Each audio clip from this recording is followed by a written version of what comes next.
In Module 7, we covered prenatal, infant, and early childhood development. Now, in Module 8, we turn our attention to development in adolescence and adulthood. In this first video, however, I'll begin by outlining two major theories that have relevance for development across the entire lifespan. The first theory we'll discuss is Erik Erikson's theory of psychosocial development. Erikson was one of the first researchers to emphasize development throughout the lifespan, not just during childhood. Specifically, Erikson thought that as people progress through life, they face a series of different developmental tasks that people must master before they can progress to the next stage. Erikson believed that each of these developmental tasks revolved around a central conflict that needs to be resolved. In total, Erikson proposed 8 developmental stages, which we'll explore in the following slides. According to Erikson, the first stage occurs in infancy from 0 to 1 years old. As we discussed in the previous module, infants are pretty helpless at birth. Unable to move much on their own, they're dependent on their caregivers for nearly every need. Thus, Erikson thought that the central conflict at this stage was between trust versus mistrust. Can infants trust that their caregiver will be attentive and responsive to their needs? When caregivers are responsive, infants can learn that the world is a safe, predictable place. In contrast, when caregivers are inattentive or unresponsive, infants may learn the opposite. The next stage in Erikson's model lasts from ages 1 to 3. If you've ever been around a toddler around this age, you've probably heard the phrase, "I can do it myself," at least once or twice, if not dozens of times. Now, with greater motor control than when they were infants, toddlers are beginning to learn that they can control things in their environment. In other words, there really are some tasks that children can do for themselves and don't need to rely on their caregiver for. Thus, Erikson thought that the primary conflict at this age was between autonomy versus shame and doubt. Will children learn to become self-sufficient for small things, like getting dressed and brushing their teeth? If so, they can begin to develop a healthy sense of independence. The next stage lasts during the preschool years, from around ages 3 to 6. At this age, Erikson thought that the primary conflict is between initiative versus guilt. More than simply tying one's own shoes, initiative adds to autonomy the quality of planning and undertaking more complex tasks. By learning to plan and achieve goals, Erikson proposed that children at this stage can develop a healthy sense of self-confidence. In contrast, children who find that their initiatives are stifled or don't work out may develop a sense of guilt. The next stage lasts during the elementary school years, from ages 7 to 11. During this time, schoolwork becomes especially important, as does social comparison. Children may also discover that they have certain special talents. For example, perhaps they're very good at drawing or quick to understand a math problem. According to Erikson, the main conflict at this stage is between industry versus inferiority. Do children generally feel that they are competent and can measure up? Or do they feel as though they're lagging behind? Children who feel that they measure up may develop a sense of pride in their accomplishments, whereas children who do not may doubt their abilities and develop a sense of inferiority. We generally consider adolescence, from around ages 12 to 18, as an important time when people are learning who they are. What kinds of things interest them? What kind of career would they eventually like to pursue? What kind of person do they want to become?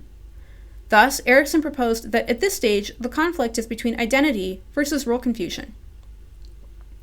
Early adulthood, from around ages 19 to 29, is often the age when people start looking for a long-term romantic partner to settle down and start a family with. Thus, Erikson proposed that the primary conflict at this stage is between intimacy versus isolation. Although developing friendships and romantic interests can certainly be a concern during adolescence too, Erikson believed that people first need to develop a strong sense of self before they can experience intimacy with others. Middle adulthood lasts from roughly ages 30 to 64. At this stage, Erikson proposed that the primary conflict is between a sense of generativity versus stagnation. People in middle adulthood are concerned with finding their life's work, both in terms of their actual jobs as well as in other types of social activities, such as volunteering or raising a family. People who do not master this developmental task may experience a sense of stagnation, that is, feeling unproductive and unconnected with others. Finally, the last stage in Erikson's model is late adulthood, which lasts from age 65 to the end of life. Erikson proposed that the main conflict at this stage is between integrity versus despair.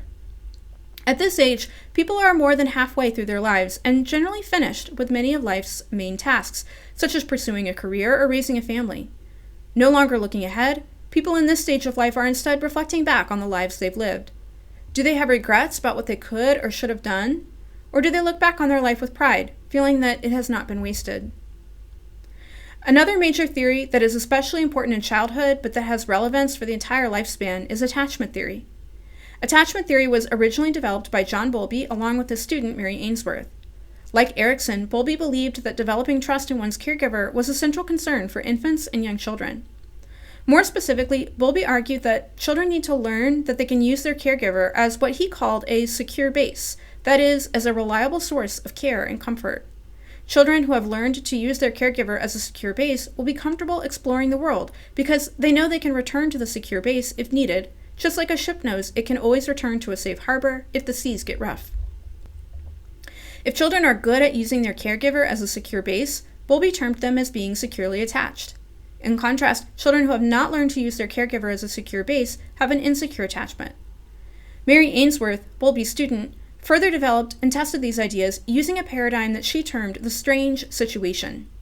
Specifically, Ainsworth had young infants come into a lab room with their primary caregiver, usually their mother. The child and the caregiver are first taken to a room supplied with toys, and the child is allowed to free play. However, at some point the caregiver is signaled to leave the room for a short time. Ainsworth watched how the children reacted, both when their caregiver left and when she returned a few moments later. Children who were initially distressed by the absence of their caregiver, but who were able to be quickly calmed back down and get back to play once she returned, were called securely attached. This was the most commonly observed type of attachment style, with roughly 2/3 of children falling into this category. Ainsworth also observed two different types of insecure attachment.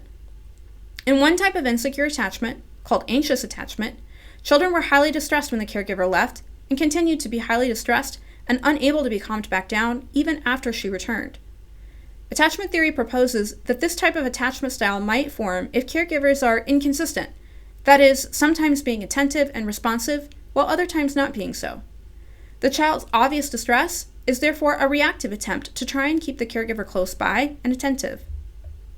In the second type of insecure attachment, called avoidant attachment, the child shows little distress when the caregiver leaves and appears indifferent upon her return.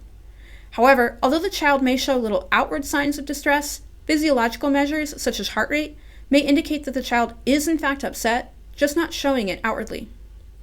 Attachment theory proposes that this type of attachment style might form when a caregiver is consistently inattentive, and thus the child learns that he cannot depend on his caregiver and instead must rely on himself. For a video showing a version of the strange situation experiment and how children with different attachment styles behaved, you can check out the supplemental video on Canvas.